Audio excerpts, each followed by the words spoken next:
And I went back over the summer for. Yeah. Good morning, Facebook land. Don't worry, the mic is working. I am just going to get started with you in a moment. So hang tight, fast forward to about a minute from now, and you'll hear everything going on. There on Facebook land. Remember, what you say is now recorded. Okay. I won't, but yeah, I could. I won't.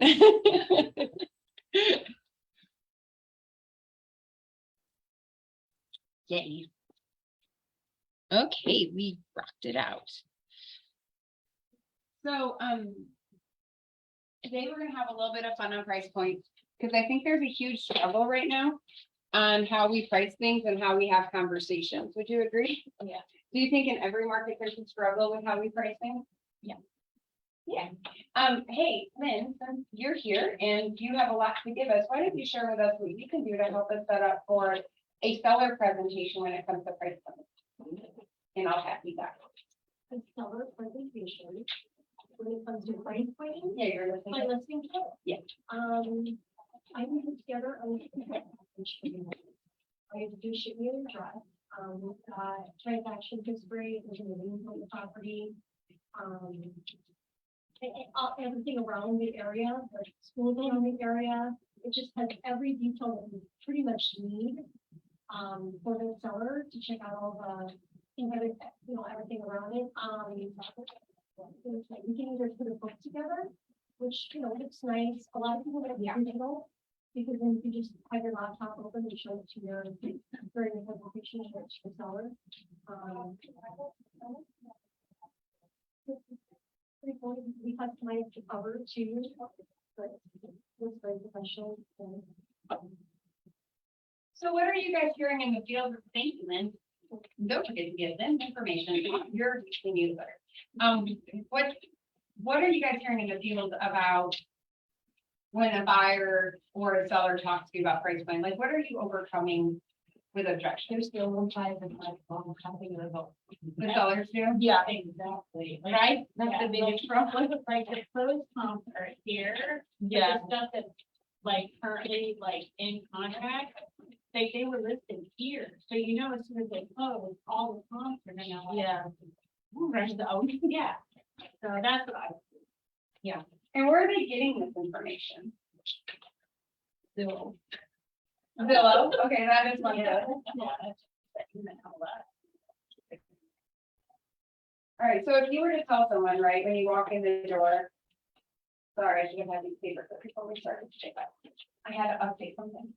If you were to walk in the front door and someone said, hey, I know where I want to price my house, and you go, great, where did you look? And they said Zillow, what comes out of your mouth next? It's a tech company. Zillow is a tech company. They're not a people company, and they can't. Their numbers are way off. Okay, so you go straight to the fact of that's great. Yeah. I would love to show you the difference between a tech company and an actual real estate brokerage Right. and how we price point. Exactly. Okay, They just lost a great, lot of money because of their website. did you know that they were fined by the FTC along with Open Door, and unfortunately, our institutional buyers and tech companies who decided to dabble in our business didn't give accurate information. There we go. Okay, you're telling me? That's Okay, yep. Aaron, do you think? Okay, so Aaron's a hard person to sell on everything. Like if you're not like straight up on the right wavelength, I think if you walk into Aaron's house, she'd be like, that's so nice. So I'm in sales too when you're not selling a color, right? So if you said, Mandy, I want to price my house at $650, I got this information on Zillow, and I went right to attacking why you shouldn't listen to Zillow, what would you mentally do to me? I feel like you were just trying to, and not intimidating. If you came in and I said that Zillow comment to you and you said, well, that's a great starting point, but has Zillow ever been in your home? Yeah. She just softened it, the softer side of real estate. So we go in low, you guys realize, kind of like when you go to the emergency department. We've all been to the emergency department or urgent cares. and you go in with something broken, you're bleeding, you think you're dying, right? Like, this is the facts to me, and they start just going at you and speaking in a language you don't really understand, you mentally shut down and you feel overwhelmed. So what I want to do is today go over how we overcome some of this, because when we start speaking and thinking like realtors and stop listening to what the objectives are going to be and where they are, we lose their attention and we lose their trust right from the beginning, right? So Erin said it perfectly almost, and I really love the softer conversation at the table. But what if you came from the direction of what we've always learned, the customer is always right. They just might not be educated yet, right? So in my head, I'm like, have I empowered you with that? Because you're right for you right now, your perception in your head is right. But the minute I start going to the facts of overcoming with they're a tech company, they're an AVM, they're this, they're that, what happens is they don't want to get you to the table. They're already trying to get you to hear where they're coming from. So what if your conversation starts with, awesome, I'm so glad you've been researching about real estate and your price points on your home and you have an idea in your head. I'm really excited for you to show me where you came up with that price point. I know you said Zillow, but I would really love to dig deep into that because that's a really important fact of today. Because at the end of the day, if you don't price your home right, we're not going to get any buyers. And the goal is to sell your property, right? And with the most money in your pocket. And they're like, yeah, now you've empowered them to show you. And at the same time, you can educate them and bring them along speed. And then you can throw in all the information you guys just said. I would start with Erin. And then I jump over Ursula's was a little softer. Dave was like, right to the point today. I'm just not going up with them. If they don't realize that's a tech company, there is no hope. I'm just teasing. I feel like that a lot mentally. It just doesn't come out of my mouth. I'm always like, ye who wants to learn nothing is not going to go far with me, right? But if I softer side it, that way I at least get to the table. Okay, now how about that buyer? How do you overcome? The buyer went to Zillow too. And Zillow's actually been just like, you know, a little low on their numbers. Yeah. So then the buyer's like, they're listed at 550, but Zillow's showing 495. How do we start that conversation? Let's pull some comps and look at the real data. Yeah. And what do they hear when they hear comp? You're a real estate professional and you know what you're doing, and you're actually going to pull stuff that's sold as opposed to what they are just saying. As a tech company. Yeah. That's something some recent people. Reason for it. Yeah, no, you guys are all on the right track. We're just diving deep into it. Because when I say exactly what you said, Dave, to my mom, and I do say things like this to my mom, she always goes, I don't talk about that, just, you know, Debbie. I'm like, why don't you get what I get? You know, but then when she talks numbers about my blood pressure, I'm like, I have no idea what you're saying to me. My heart is racing. Exactly. That's what I said to you. Fantastic. So let's look at data that has recently sold. Yeah. Will a buyer mentally compare themselves to another active listing for value? Probably. The buyer. Probably. Because they have your app on the phone, right? And on that app, it shows them everything in the area, right? And what is an active property when we're looking at price points? What is that considered looking at price points? Yeah, active. You have your subject property, then you have surrounding active properties. Yes, competition. So if a buyer's looking at active property, they should be using a comparison approach mentally. For what I'm getting here, knowing I want new countertops, could I get it by moving, just buying this one? Do I get more of what I want? Right? So they're using a subjective comparison just based on amenities in the home. But what they're not going to get is that it doesn't matter for value purposes unless it's closed. Right, exactly. So where do you think Goldman Sachs came from with that fear factor? Do you think Goldman Sachs fed into a lot of people's thought process already when they said, the market is crashing, be aware, buy more stocks, don't buy houses? I don't know, since they're a hedge fund company, I think they're trying to push this and manifest what they want so they can swoop in and buy low. Yeah. And companies with big names, they're good at getting followers to go whatever you say. It can work. That tactic can work. Have we seen a huge price decrease since October on this price? Yes. Could you take that article and actually compare it to competition versus value? And say, yeah, you're right, we're Sure. we're like 11%. this. We dropped 11% since probably October. for actual close values. Right. But then if you look at list prices, they're coming down like $100,000, right? So how do we explain that? It doesn't matter the value until it closes. And if you see the market shift that occurred based on interest rates, buyers' ability to purchase properties at the price point they were at dropped significantly. So if they can't buy it, they can't afford it, you don't have anything that's closing, right? So that's kind of like where we're gonna come from today when we look at price point comparison. Cool? Yep. We're gonna do this somehow all in an hour. Sure. No, I don't like sitting right no, there. I sat on my butt all day yesterday and had my knee up. You doing okay so far? Okay. Everyone good? Excited? Yeah, me too. All right. I'm gonna ask Louise to mute this music that's driving me insane while I'm trying to talk. Oh, you want to jam out in the background? No, I just love you. I love you too, but I'm worried about like the Zoom people. I did put it with their page. You know what I mean? No, I heard they were right. Oh, I think had better years than mine.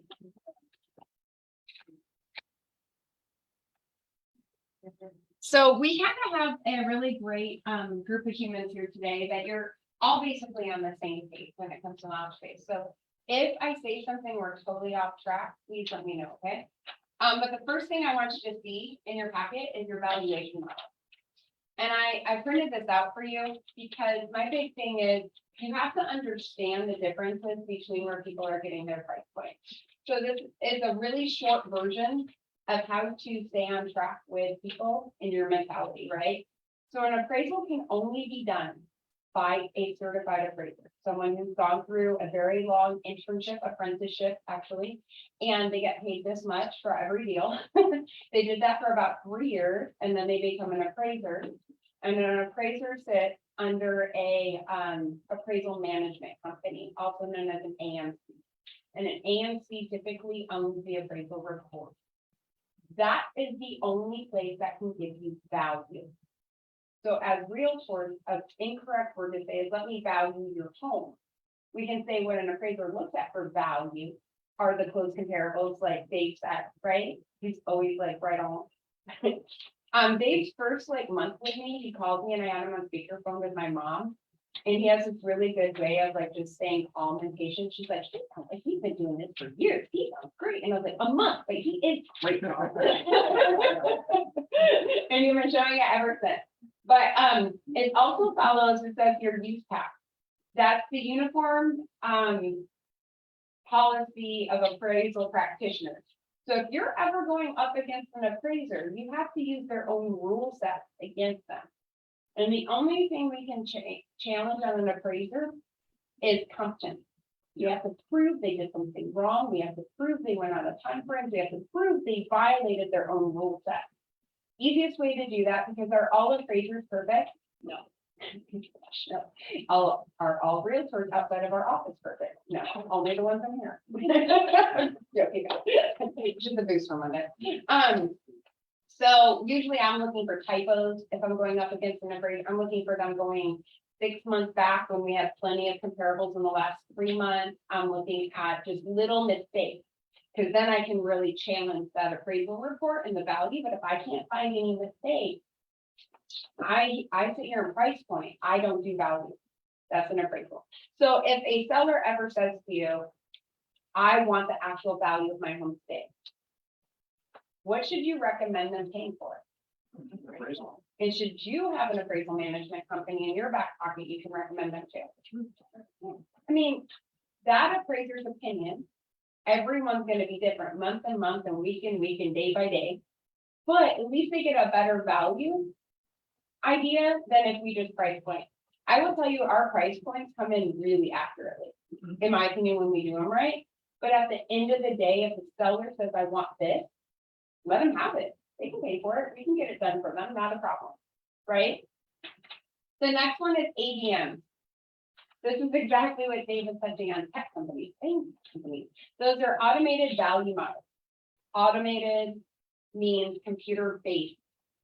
Everything's just an algorithm. They're never gonna smell the house, which does make a difference. They're never gonna see the house, which does make a difference. And they're just taking the numbers of an area, they're crunching them and they're spitting something out. A great place to do that is right here. If you did an AVM on a property off Cholla, that's not on the golf course, right? Right here, it's going to take in a mile radius, which is this side of Cheatham, which holds a higher value on the golf course, and it's gonna crunch everything and say, here's your value. But you and I know apples to apples depends on where the lot's located, right? So that's not a fair statement. That usually, unlike lately, pushes AVMs higher than what they're usually worth. Right now, they've been coming in lower, and it might be that slap on the hand they got. BPO, you guys can all do BPOs. Any of you ever do a BPO? Aaron? How exciting are they? So not excited. And they pay more. Yeah, usually on the high side, you get $75 for a BPO. This is when a property is gonna go into foreclosure. And the bank wants their own value, or it's being short sold and the bank wants a third party to give a value. It is a very long process based on what that investor's hiring you to do. And by the time you're done with it, you're basically doing it to hope if it does foreclose, you get the real estate owned listing. But there's no guarantees in that either. During a short sale market, I will tell you, a lot of people did BPOs to make a living. And a lot of people would miscalculate their BPOs purposely for short sales not to go through so they can increase their REO business on the listing side, which we should never be doing. But that's a broker price opinion. These do help with probate situations. If someone passed away, sometimes the courts will say, you just want a BPO, you don't need a full-blown appraisal done. But again, they want specific information filled out, so always ask for a copy of what they're actually looking for. And then the CMA, the comps. Well, we always like to say, would you like me to comp? Holy comp. The CMA is what you guys do. And that is our price point analysis. And what's really important to understand is as we flip through, and we're gonna skip because we're already getting over the brainstorming just because I'm impatient and I never follow the directions that I need. Yeah, turn your page button. Is the code of ethics. So we're not going to spend a lot of time here, but how many of you actually take a copy of the actual code of ethics from the National Association of Realtors webpage to any of your appointments? So here's what we do. We pay $500 every January, right? And then we complain that we pay money to be a realtor, and we don't use any of the tools provided. The number one tool being the code of ethics that we have elected to abide by as professionals. Here is 2 pages. I know it's big, so it could all fit on one page for section 11 there. But I like it so you can actually read it. Of what we've agreed to abide by when price pointing and representing anybody in a transaction where there is a sales price involved. I mean, right, if you look at 11.1, MLS covers that for you. It gives all the proper disclosures, it gives the date, it gives the subject property, it gives how far back we're looking. All of this is part of your area of competence. So when a seller says, well, why should I believe you? Because I'm not allowed to lie to you. Per my code of ethics, if I lie to you and you report me to the realtor board, I have a risk of a loss of license. I could be fined or sent to class. So I'm not here to lie to you just to win your listing. I am here to tell you the truth and allow you to choose what you would like to do. It's your house and it's your money. I'm here to empower you with facts.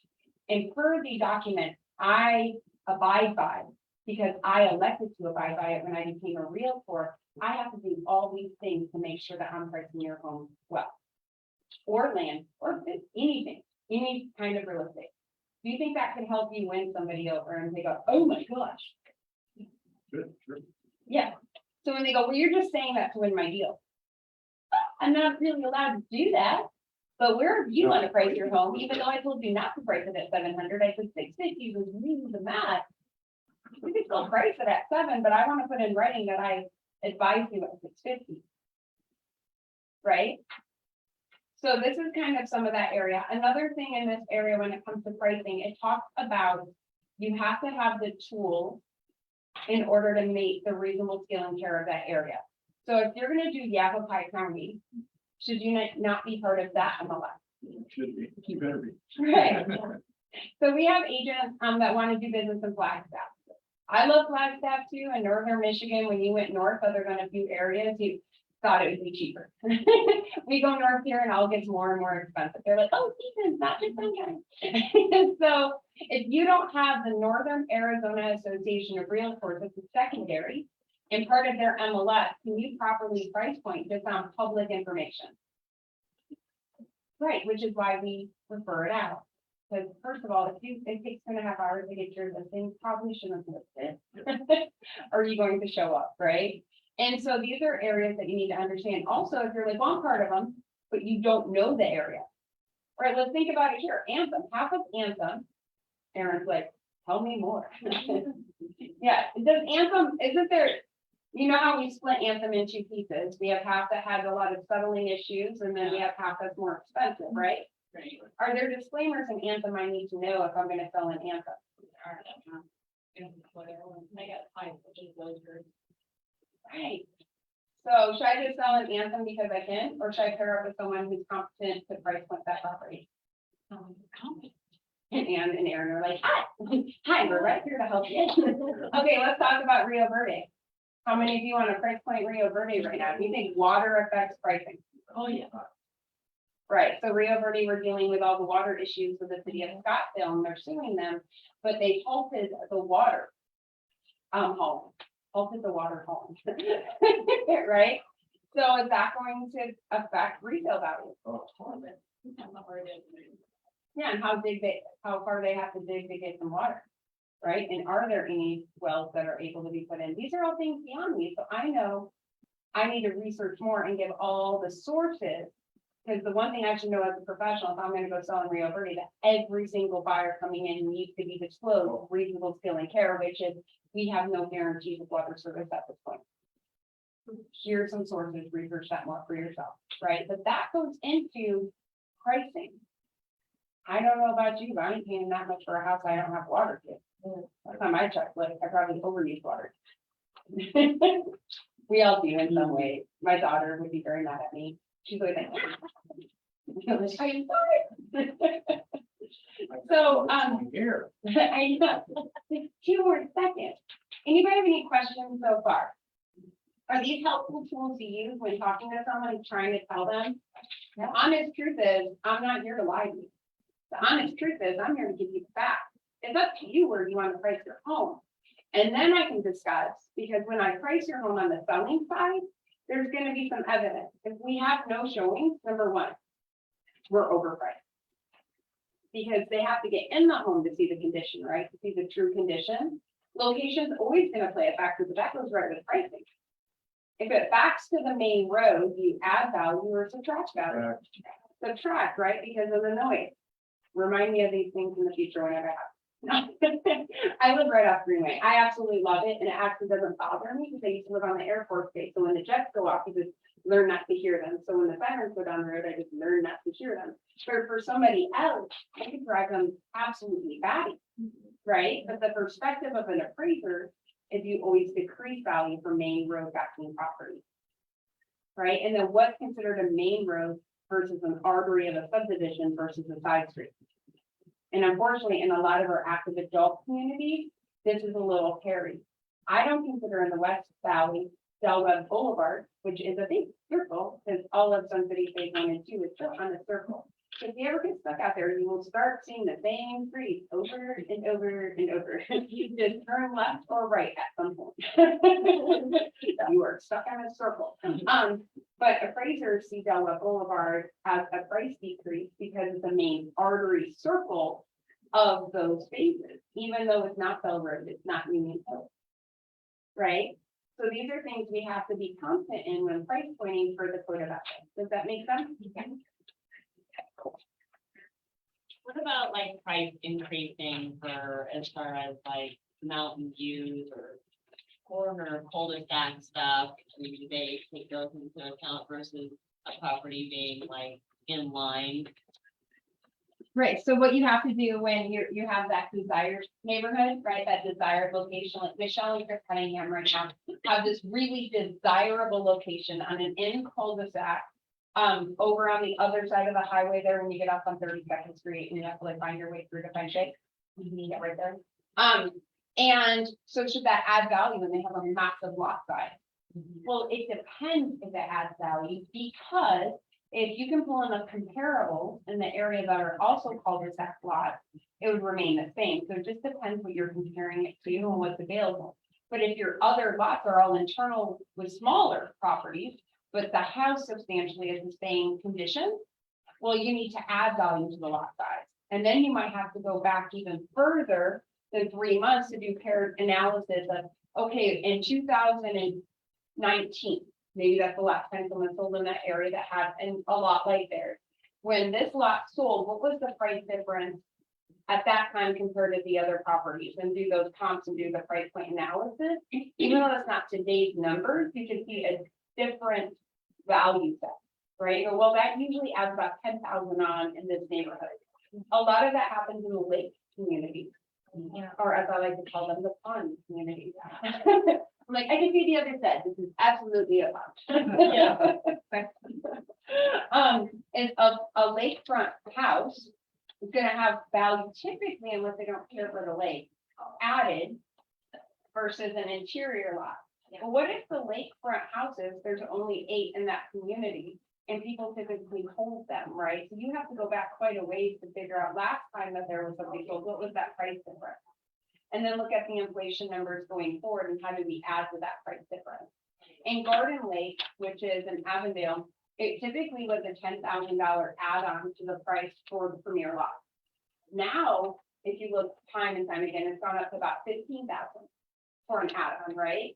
So you have to go back and look, what am I comparing it to? That's when you'd add value. You gotta be really, you gotta be a little skippy with adding value compared to subtracting value. Because you have to make sure you're not double dipping. Double dipping, one example of that is this house has 3 bedrooms in a loft and this house has 4 bedrooms. Okay, but the square footage is exactly the same. I'm not adding value then for that bedroom. And there's, oh, look, we stole your spot. Sorry, Mark. I'm so sorry. Oh, that's okay. No problem. What else we got? Sorry to interrupt. Mark regularly takes listings, by the way, and he just landed one this week, and that's the Congrats. Yay, Mark.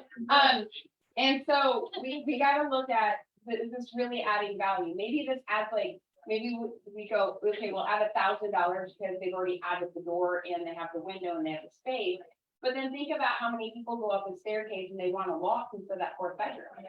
Right, so it's the perspective of that buyer, and then how do we get the seller to understand this was 2367 square feet, this is 2367 square feet. I know the builder charged you more to make that 4th bedroom because there's cost incurred with a wall and a door. However, that's kind of double dipping because there's no added square footage with the bedroom.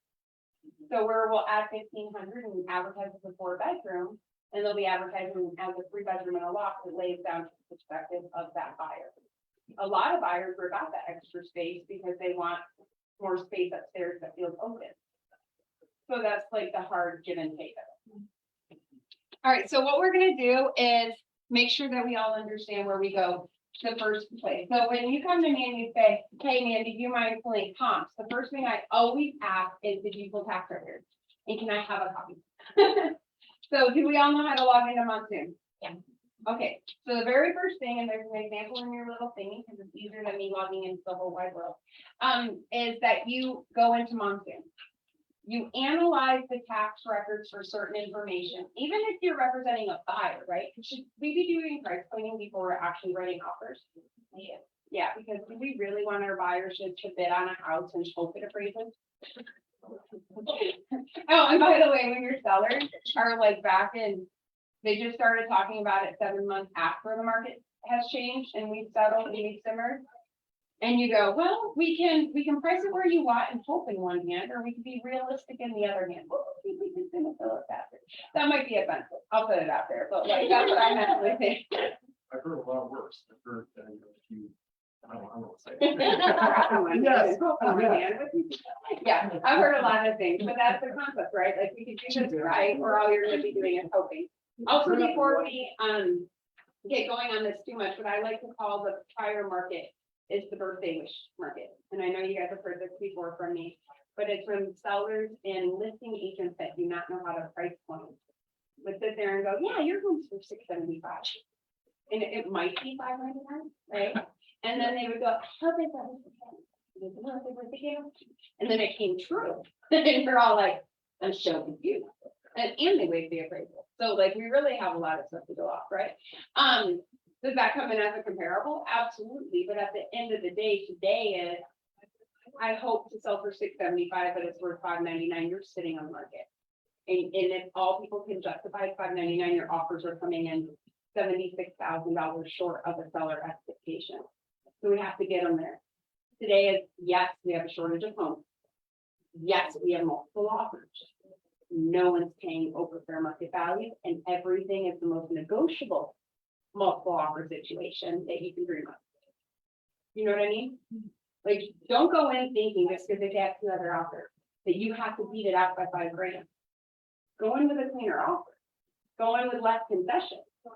It's not always about raising the price point anymore. So that's kind of some things to really be thinking about in today's market. So with this, you can see the subdivision. You can see the lot size, which does matter. I highlighted that, and then the information on the property. So I personally always start here. Something I didn't highlight for you is next to the map, it says legal classification. I'm always looking to see if it's classified as a rental property or an owner occupant property. Reason being, I'm gonna ask more questions, right? If it's a rental property, how long has it been vacant? Is it vacant? How easy is it gonna be to get in to show the property? Am I meeting them at the subject property? Are we setting up a time to go meet with the tenants to go through the property? All of these questions you need to think about before you start price pointing. How well do tenants typically take care of the house compared to the homeowner? Yeah, you gotta feel like amazing humans in the world that's like, yeah, treat it better, leave it better than I found it. Yeah, and then there's the reality of most humans that are like, well, it's not mine anyway. And I'm like, make my corner be straight. Right? So we gotta think conditions coming in, the price pointing, and if we're not meeting them at the subject property and we're just pulling basic numbers, I can't give a really good list price, right? Until I'm actually in the subject home. So we're gonna be doing a range. Well, if it smells good and it's great, we're here. They allow showings, we're here. They're not gonna allow showings until after you go under contract. We're down here. You know, so those are all really important features. The next step is how we actually do it, and this is what we're gonna go into. I put some really great notes in here for you guys to always be able to go to. You always need 3 close comparables. That is the minimum set. Appraisers will usually try to pull up to 6, but you need 3 close for them to balance off. You then go within the subdivision back 90 days. And then you can do a half-mile to a mile radius within 120 days. The furthest you should ever go back is 6 months. And if we go back 6 months today, and those are our highest price points, right? And then we don't sell it for 55 days. Those highest price points fall off of the value chart. So we have to be realistic how far back we're going. In Maricopa County, there's no reason not to have 3 close comparables.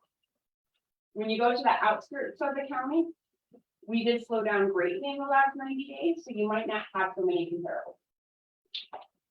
And then I give you a little tidbits, which is Waddell, Stonehurst, Anthem, New River.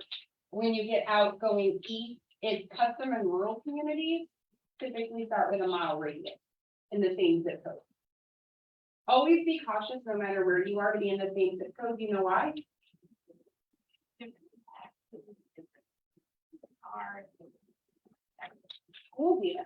Yeah. So your value props are gonna stop. So I'm gonna just do this for you real fast, if that's okay. You guys get so far?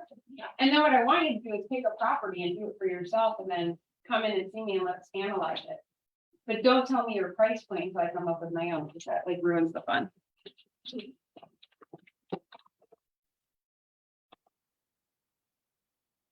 Okay. We shall find Google Chrome eventually.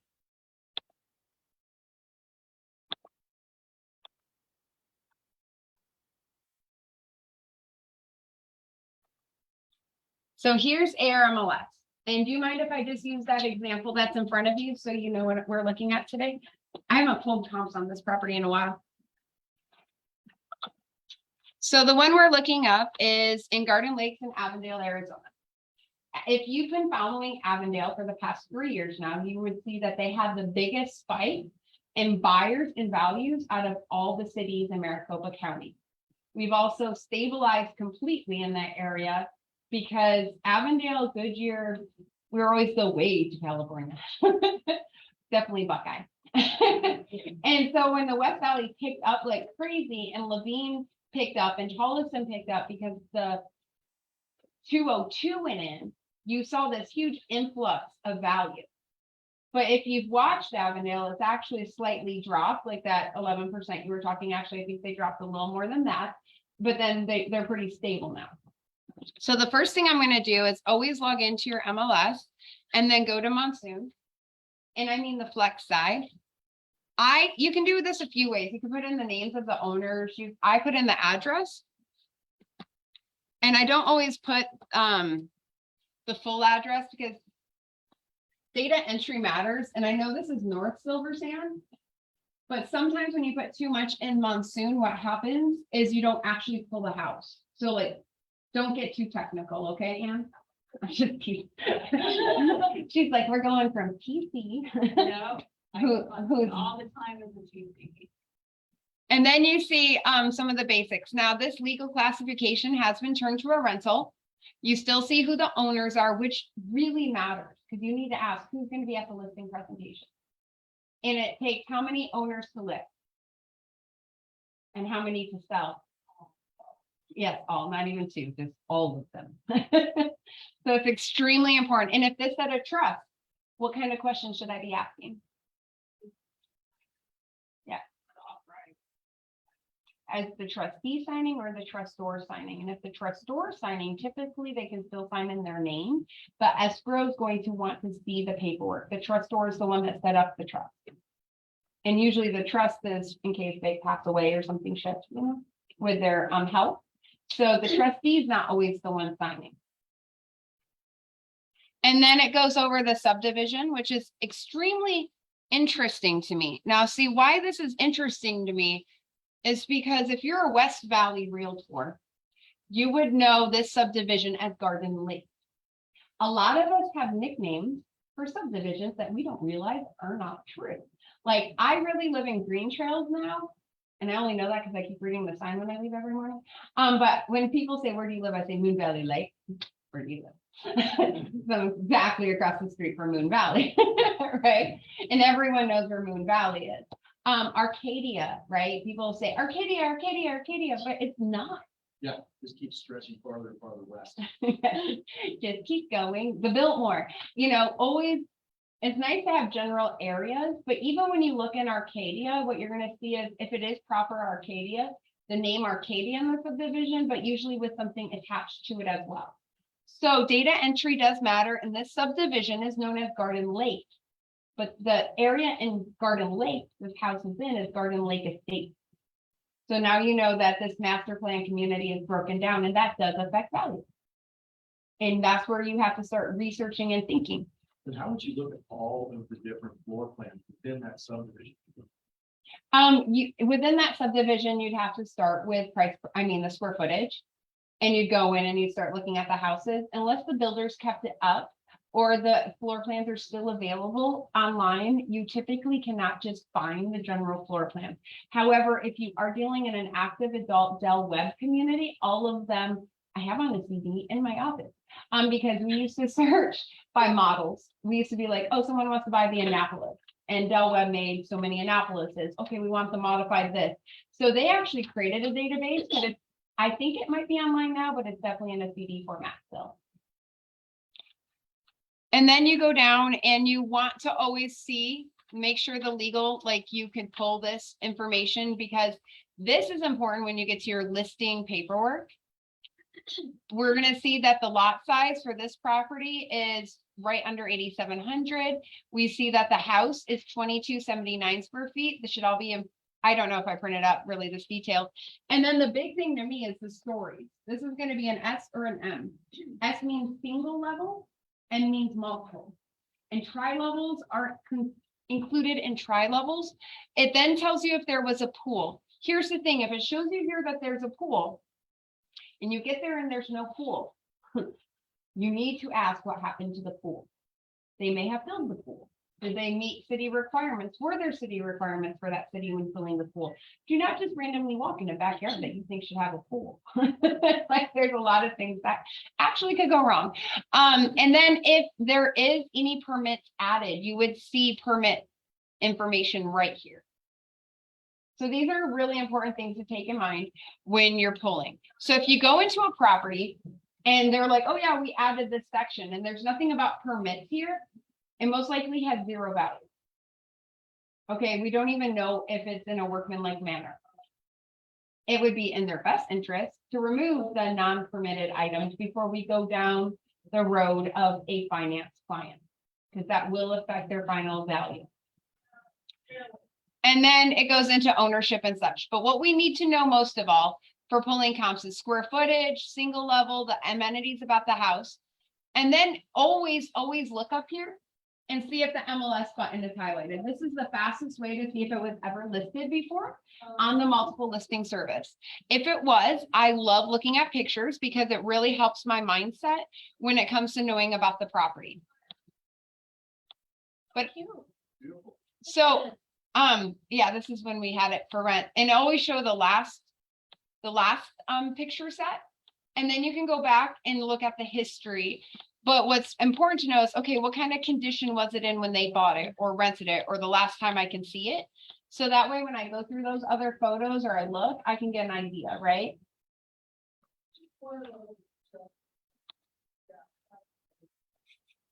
I'm sorry, guys, what a day. And then we do quick search. And this is where we start the whole avenue of finding the houses. We're always going to select active through closed. And all you have to do is hit the shift key. We're going to see all date ranges. Right now, I only want to go 90 days back. I'm then going to go to my city town code. I'm going to type in Avondale. You do have to click it. It used to be where we would type and hit tab. Now you have to click on the city. Same with the zip. Yeah, my life is so much better when I could just do data entry, but some people don't like typing, so they prefer this way. You can do the zip code as well if you'd like to. I just want to kind of start with the subdivision and go in from there. My next thing I'm going to do is go down to the subdivision, and I'm going to type Garden Lake. And I'm going to put an asterisk. And the reason I put an asterisk behind Lake is if anybody has misdialed from Garden Lake instead of Garden Lake, then we don't have to worry about it. It'll pull anything with that title. I always look at the map to make sure like I have the right area, because can you have the same subdivision name somewhere completely different? Yeah, they love doing that stuff. Yeah. So this, I'm good. We're all right here. And then I just go into viewing the results. What I typically do at this point, because I haven't really dug deep yet, is I go into the map and I kind of want to see where everything, I thought it would get me closer if I just clicked view all, where everything is placed.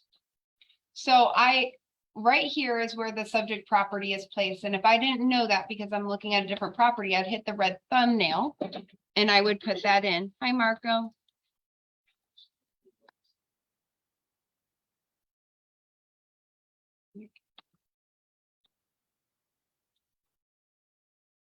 And that helps me see where the subject property is.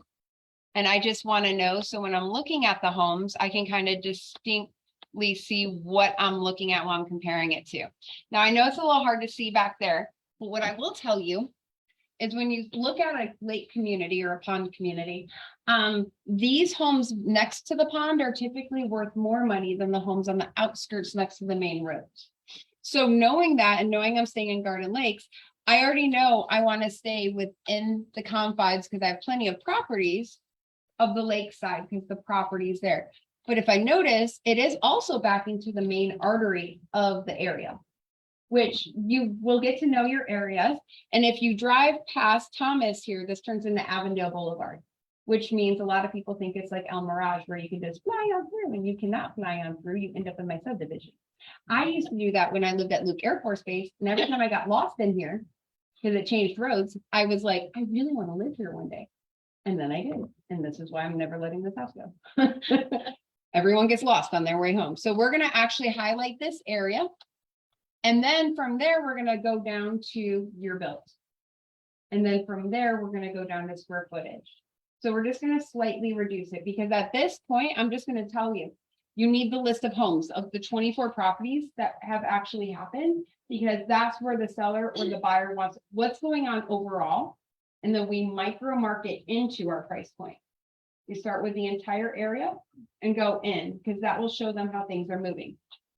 I also know, and you can use the Cromford report, you can go and you should spend some time digging deep into different areas in your serving, that this is one of the most stable, desired areas of Avondale, because it's one of the original communities that's kept its value. So knowing that means this is going to be a better sell. But if I go across the Westwind, it doesn't hold its value like Garden Lakes holds its value.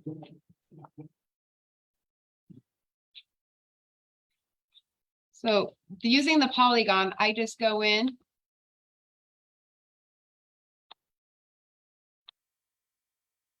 And now keep in mind, we're doing all of this before I ever even hit the CMA button on Monsoon, before I ever looked at Zillow, because, and I never asked you for a value at this point. The reason I don't ask sellers for their value is because all I'm going to do at home is sit there and try to justify what they want. I need to come in with a no bias way of going, hey, this is why I think you should be priced here, and then listen and overcome, right? Because sometimes they're dead on.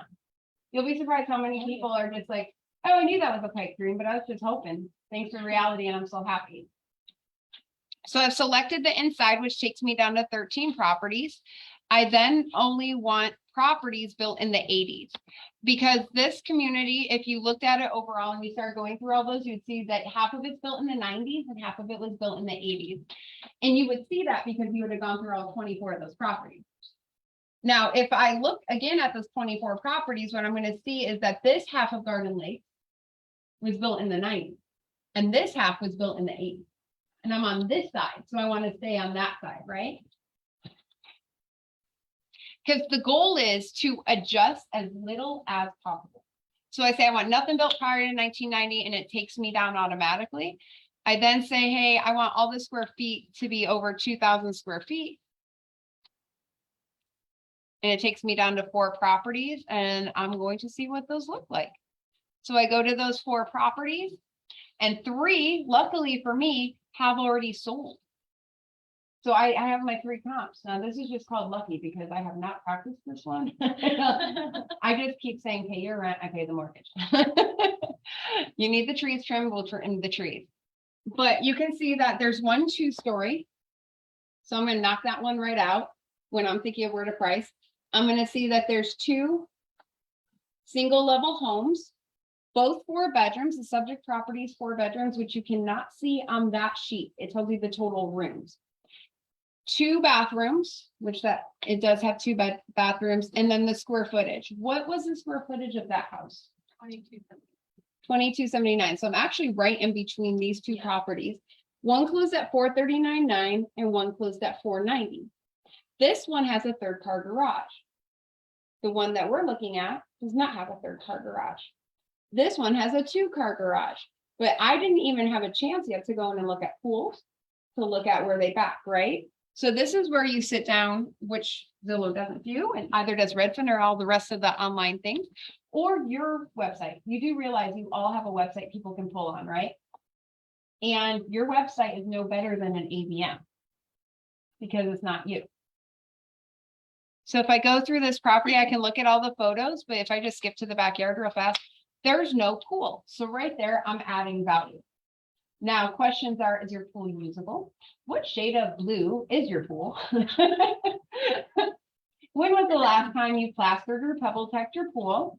How, if you could describe it 1 to 10, 10 being, oh my God, it's a brand new pool, I just put it in. 1 being like, oh my gosh, you can't even swim in it. Where do you think, and maybe do 1 to 5, that'd be a little easier. Where do you think you would rank it? Oh, you would rank it at a 3? Okay, so not top of the line, but it's not the bottom, it's still swimmable. All right, great. So knowing that and knowing my subdivision, I would probably add $7,000 to $10,000 on top. Because it's a pool desirable in Maricopa County for non-active adult property.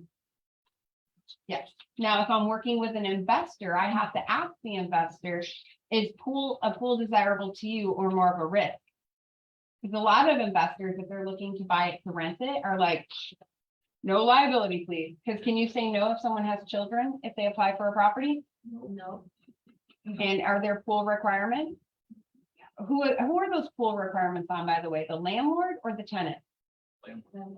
Tenant. However, do you think a court of law will always go right with what the law says? They'll say, landlord, why didn't you make proper accommodations as well? So you always, there's just this reason attorneys exist. So I prefer, to ask my landlord if I'm representing someone whose intent is to rent it out, does that have value for you? Because sometimes the answer is no. For an appraisal though, it does. And then if I skip down to 109, I can see that this one does have a pool, but it doesn't have a 3rd car garage. And I'm like, this one, okay, has a really big lot as well. I go through and I start getting really picky. I mean, this is a good, wow, this one's a lot like the home that we're selling in our little fictitious thing here. So I can see that these are mostly original windows. Nope, they're replaced. The front windows were original, but these ones are replaced. I'm going to start looking at the flooring. Is this flooring that needs to be updated? Is the flooring in the subject updated? I'm going to let you know they're very comparable.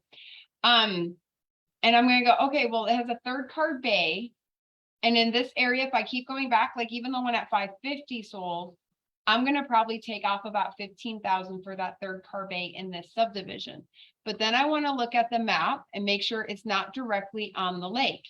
Because if it's directly on the lake, which it's not, I'd also have to take down value. Again, how I do that pair to pair is I'm going to go back and I'm going to just compare, no matter what the year is, what is that difference? And I'm going to start in 2021 and then 2020 and go back to pair analysis on basic features. And so I'm going to tell my client, I would really list your property around 475. Probably more like 470. And that's in great, clean condition. Now, if we walk in and it smells funny, which thank gosh, my tenants are spectacular. It does not smell funny. But if I walk in and it smells funny, we really are going to have to adjust this down. You're in one of the most desirable neighborhoods, but here's the fact. And I'm going to put these properties into a CMA report. And then I'm going to go back and show you exactly what else I would do when I talk to people. So I select the properties I'm going to use for the CMA, right? I'm going to click the button CMA and I'm going to say use all results. I'm going to do the full CMA because people think you did all this work of typing all these pages. You always put your client's name, you hit next. This is one of my favorite parts is that you can go in and get the old MLS number. Control copy. And I can say auto populate from existing MLS number and I say submit and it will pull the property photo and everything that was already pre-filled out. Then I click next. If it was not there, I go to Google Maps and I snip it. I steal a photo from Google and I don't care if it's watermarked. Or you can do what they say in a perfect world of training, which is you drive by the property, there's nice people and you take a picture. I just haven't really met that many humans with that much time on their hands. Now, if you guys are different, I've met you all. I just don't think you have that time on your hands. Know your areas, get going. But like if you get a listing presentation today, scheduled for 6, you're using Google Maps, okay? Yeah. Okay. And then I'm just going to keep clicking next. What I will not do is this page right here. You will never see me write the adjustments we just went over that I was speaking about. The reason is my adjustments are my adjustments based on my pair analysis, right? Based on the neighborhood in which how I know it. That appraiser that's coming in, they might not use the same adjustments. They might do it different. And there is no written rule of what you adjust. It's based on the subdivision and that one person's map. And that's where comps get a little tricky. That's where we're gonna come in sometimes different slightly. Right? It's because you might price higher than I already know I'm conservative on my pricing. Like, I already know that, like, I'm not the lowest, but I am where I can justify an appraisal all day long if I had to go up against an appraiser. I am where I can make a package and say, I'm proud to show you why the seller took the sales price they took and why they priced it where they priced it, and here's everything we went over. Right? Like, I'm really good at that. But some of my friends always come in higher than me by like 10 grand. They usually sell on the market and end up coming down, but I don't tell my friends these things. It's never friends. And that's how they thought. They're like, well, why wouldn't you list it at 490? And I'm going, so many reasons, right? Like third car garage, the location, I back to Garden Lakes Parkway, their lot was larger, which I could spin and say, that means you have more maintenance. I could spin it and talk about perspective of buyers and sellers, right? Because we can spin anything, but it's what can you sell and what can you justify? So you had said, if it backs up to the lake, you decrease value? No, if it backs to like an increased value, but I actually, this property, our subject, backs to Garden Lakes Parkway, which is the main artery. Oh. I didn't actually take a whole bunch off because we had a little to no competition in this when from the very beginning. You did, how much? If I have nothing else to subtract, because I want to be really careful when I start subtracting, because just like if you just keep adding, you get to this point of ridiculous. I would say if everything else was comparable, I would have taken 5,000 to 7,000 off, based on the fact that that is a main artery road that goes from Avondale Boulevard to Indian. It's like the only way in and out. So like if the smaller street, like a 12 street, like that, would you take less? Subtract less? I would have to look at that exact subdivision and what's been selling. So 12th Street. Yes, because that's a subdivision street. But 40th Street, Oh, no. I think that every day. 12th Street, it ends on Greenway, right? Mhm. So Yeah, I would probably take less. it started to be terrible. Well, and then the noise, right? Like, so that They built disclosure so statement. many apartments there and. Well, Be careful when you go down those roads as agents too, and I love that you brought that up. Right now, I live on 7th Street and Greenway Parkway. My whole community has been fighting against apartment buildings going in. So I'm saying, so you'd rather have more bars go in so they keep us off all night, right? So you have, as a realtor, be very careful, because some people go out there and say, well, we don't want those people. Like what people, renters? yeah, Because I want all people. I'd rather have people than bars. I'm like, let's do it. Let's make more attainable housing. Like, let's do it. But when you get in those bandwagons, just to let you know, because it's happening in North Peoria right now, like crazy. It's happening in Phoenix. I mean, if you look at Tempe, all the apartment buildings coming in, and homeowners, single family homeowners are trying to push back, saying they'll decrease value. I've never seen it proven that that's what decreases single family homeowners. because got a lot more traffic. Yeah, the traffic's gonna pick up because they're gonna put commercial or multiple family in, right? But just be careful if you're on any of these groups going against the apartments, because I'm gonna tell you right now, it's a very slippery slope to discrimination based on one statement. And when anybody says those people, in this case meaning renters, that is a slippery slope and you are discriminating and your license is at risk. And so I just want to kind of go there because some people have been going down these pathways that don't rock. And I'm like, hey, you have to stop doing that.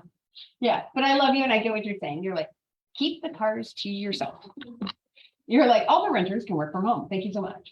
All right, this is my price point recommendation. Like I already told you guys, I'm not recommending 493. I'm recommending 485. I just type it in, I hit next. You always have to hit save typically if you want to be able to go back to it. I then can view it. Your information will auto-populate. It will then go over all the properties you used and it will do a side-by-side comparison. This is extremely important to utilize in the fact that put it in your binder or use RPR, but do not use RPR if you do not know how to. RPR is Realtor Property Resource, which is also a tool on your MLS, unless you can go in and define the value and you can change the comparables, is no better than an ADM that we discussed earlier. So this is the one that has everything in 11.1 of the Code of Ethics. Has a disclosure page, it has the date it was pulled, it has the information you utilized, it has the breakdown of how you utilized it. So this one is your saving grace. Any questions on how to get there? Yeah, what if you don't have a comparable property? Then we go out of the area. like the second page showed, we're gonna start doing a radius search, but we're gonna stay in the decade it was built typically. Or we have to do buildable year built decreases on paralysis, which is not fun. Yeah, because, I'm sorry, Sorry, go ahead. because my friend is ready to list, but hers is like 1,300 square feet, and all of the others are well above 1,500. Yeah, so let's sit down and think about it, because also price per square foot, is that a direct addition or subtraction? No, it's not. Did you know that if you're gonna price per square foot, first of all, you have to make sure we're not double dipping on other adjustments, because that's really easy to do with price per square foot. Also, you figure out the price per square foot total, and you typically only use 5 to 10% of that to make an adjustment. So people, they're like, well, it's a $15,000 increase. And you're like, so cute, no. You know, but maybe it was 120,000. The other day, someone came to me with a house that was $500 a square foot on the other comparables in the area, and it was a pretty large amount. And when we did, it was a $15,000 adjustment, but it was like $150,000 if you just took it for what it was. And there's no way you're going to use this. You use a portion of Yeah. that, right? And so the safe bet is 5 to 10%, sometimes even less. But the one thing I want to make sure I go back and do is I don't want to only I'm going to show them where I came up with my pricing, which is that micro market, right? Of exactly where their house is and exactly what makes it up. But when I'm actually pricing a home to sell, I need to think a little more on that, right? I need to think about what's comparable and what's going on. So if I'm going to take off the year built for a minute, and I'm going to take off the approximate square feet, I'm going to look that there are 24 properties in this community. I said to price this home at $475. If I look here, there's a property active at 396, 400, 435. They're different square footages. We haven't broken down to see if they have pools yet. But then I need to see where I would be listed. I would be right here between Rosewood and Palmbrook, which is not the top, and I'm closer to the top. So if I get no action, my price point doesn't yield the buyers yet. The reason I always tell you when you come to me for price decreases, ideas, 474.9, is because buyers look up to 5,000 increments, even in the $1 million range. I've never heard a lender tell someone you can get 476, 500. Like, never. They say 475. And then as the agent, you call and say, hey, can we get another few $1,000? Yeah, let's see if we can redo those based on this difference of $2,000, right? Because that does come into effect too. And remember, lenders only approve like that because what if there's a solar system that's income ratios, HOA? If someone's approved the 475, but it has a $50 a month HOA, they're really probably only approved the 472 with that HOA offset, right? So you got to know all those numbers. But if I wasn't getting action at 475 matching Palmbrook, I'd probably drop me by $100 and see if it got different action, because now they don't see me at the top, like the 99-cent store, which feels like they're going to change it to the $1.99 store. So you have to know where you are in the competition, and then you want to know what's moving. I do like this about agents. UCB, under contract accepting backup offers, does not always syndicate to outside websites as pending or UCB, because it's all about that outside website on what their programs are received. It sometimes still shows as active to a consumer. And is that good for your seller? Yeah, because they can take backup offers all the way to closing. They can't do anything about the one in first position, but they can take offers all the way to closing. Then I see what's pending. So I'm pending UCB between 390 and 515, which is to me the same as pending. And then in the pending world, I'm 325 to 398. Like and those are smaller homes than the house that we're comping other than this one. And that's a 2-story, which is always worth less than a 1-story, right? Because it's about land math. When you go up, it's cheaper than when you go across. And so I'm still pretty okay at 475. And then I can go down again into my closed comparables.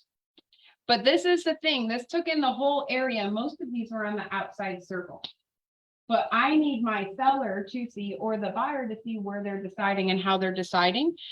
The fastest way for my brain to work, which it is in your book, there is called the Statistical Buyer CMA. And not that one. You have to unselect what you have selected to do this properly. And I go to statistical buyers CMA. This is the fastest way to show someone. This is what's on the market. This market is yielding about 72 days for the median list price. I mean, the median days on market. Here's what you're currently competing with. I can tell you right from looking, 3-bedroom, 2.5 bathroom, family room, 2-car garage, listed at 435, has no pool. It was built in the 80s, but it's 400 square feet less, right? Like these encoded features, you have them in gold in your book. It's something you need to memorize. Because what you want to do as a realtor is read what's called the FE, features encoded, and know exactly what you're speaking to. So this one was a 6-bedroom, 3.5 bathroom with a pool, 3-car garage, listed at 515, currently UCB. So this is what I'm competing with.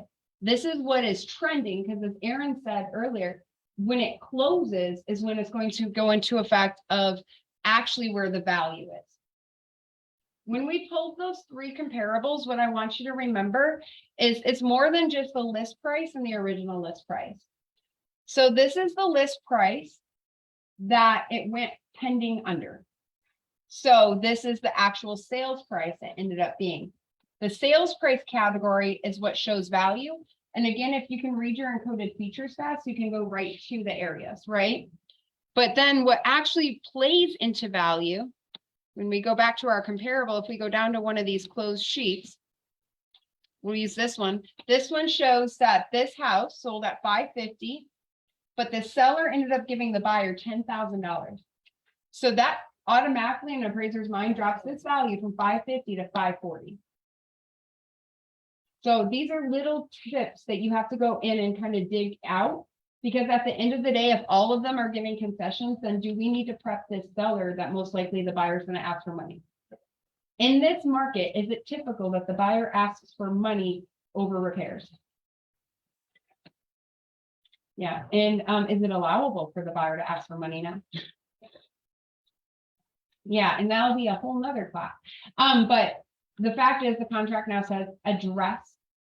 So a buyer can ultimately right now on how the buyer inspection notice in the contract reads as of October 1st, which took us like 5 months to get here to understand it fully, because it's a huge change from what it was, is that a buyer can say seller to credit buyer $10,000 in lieu of repair due to the below items disapproved, and then list all the items they disapprove of, attach that addendum, and boom, $10,000 credit.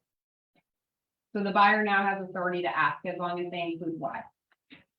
It used to be you had to ask for repairs or replacements or some action item. Remember those actionable words? And then you would say, or, and the seller was only obligated to respond to the actionable items. They didn't have to go with the money, right? They could just be like, whatever. But now you can actually request money. We can still do the or if need be, can we? Oh, yeah, I prefer that way just because I want my buyers to move forward and get paid after they're under contract. Yeah. But at the end of the day, you have to understand, we're gonna see this more and more now, Right. because now we're allowing the buyer to ask. Yeah. Sure. But that is a direct price hit on the value. So that $10,000 is for value's sake, this one's only worth $540. It also closed or sold in 6 days. So I wonder if it was double-ended. The way you would know this is the public report. You only see agent information on the private report. So make sure you're looking on yours. This is what you're actually giving your clients. And they go, ah, so much information to put together. And I'm like, yeah. Took forever. The computer said next, I clicked the button. And so that kind of is like where we are on making sure that you guys know how to get started. Here's the thing, I can't really teach you how to do it until like you do it. So I would really love for everybody to just find a property. Even one in the area you know better than, you know, Garden Lake, but that was an example, and work it out for yourself and show me why you came up to the price point you were on. The one thing I didn't show you was the beautiful tool of the tax records. There is a button right here that says comp. I never click this until I kind of can figure out where I am on things. And as you can see, I really need to dig a little more, like this is a whole nother, no, that's not, no, that's still Garden Lakes. There is another lake community right on the other side. I might want to say, sold in the last 3 months. And then I apply criteria and it keeps going down, right? So it started with 490 something and now I'm at like 402 to 482. So I'm like right in there. And that's how I kind of gauge sometimes, like, am I even in the right calculations for my own mindset? But I don't look at this at all until I come up with my own value reasoning in my head. That's why I really urge you guys to continue to look at your own statistics month over month for the areas in which you're serving before going to the Cromford report, before going to hear anybody else and what they say.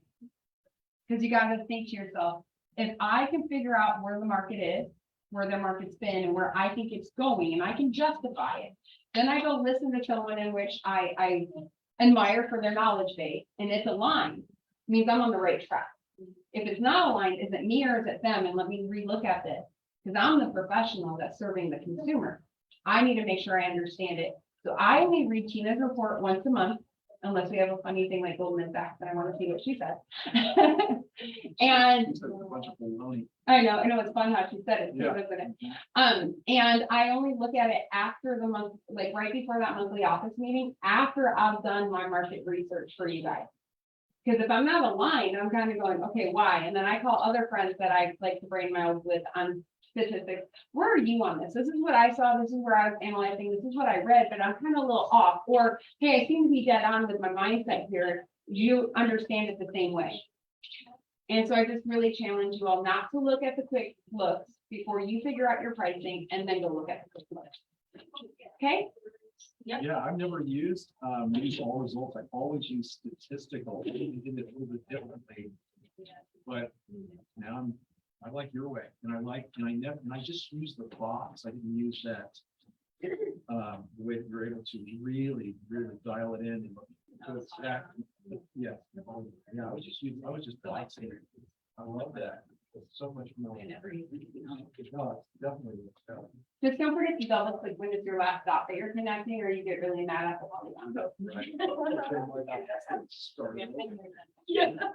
That's awesome. Also, if you guys can mark down on February 13th, the day before our meeting this month, the Susan Nicholson, my good friend, is coming back to retrain you guys on RPR. Cool. RPR makes a prettier report, but if you don't understand how to use the system, it can feel very overwhelming. Because it goes a lot of directions on its reporting, and I want you guys all to be able to dial deep into the report to make it pretty and logical.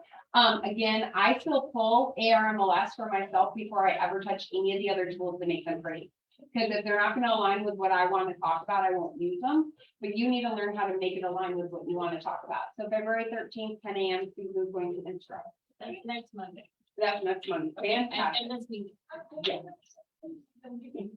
And your office meeting the 14th? Yeah. Valentine's Day? Yeah. Okay. Because Valentine's Day should not be celebrated until the 16th when everything's on sale and we can actually get them for dinner. Exactly. I was like, I wanted steak. I'm not waiting 5 hours. Jake, ribeye away. When is the office meeting? The office meeting is February 14th at 10 a.m. Thank you all on Facebook. I hope you enjoyed the day. We'd like to see you in person sometime. Talk to you soon. Bye.